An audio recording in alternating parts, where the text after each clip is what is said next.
Major ডালিমকে মহান আল্লাহ তাআলা হয়তোবা এই কারণেই বাঁচিয়ে রেখেছে যে বাংলাদেশের মানুষ যাতে সত্যিটা জানতে পারে।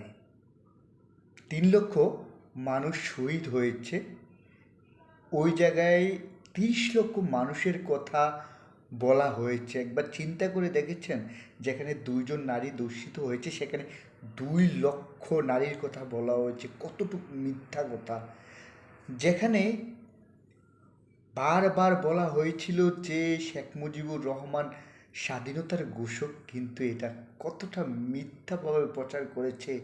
অরিজিনাল স্বাধীনতার ঘোষক ছিল মেজর জিয়াউর রহমান। বাংলাদেশের মানুষ এখন সত্যিটা জানে। গতকালকে এতটা ভাবে বা এতটা উৎফুল্লভাবে জনগণ ভিডিওটা দেখেছে, সেটা ইতিহাসে রেকর্ড করে দিচ্ছে ইউটিউবে একদম।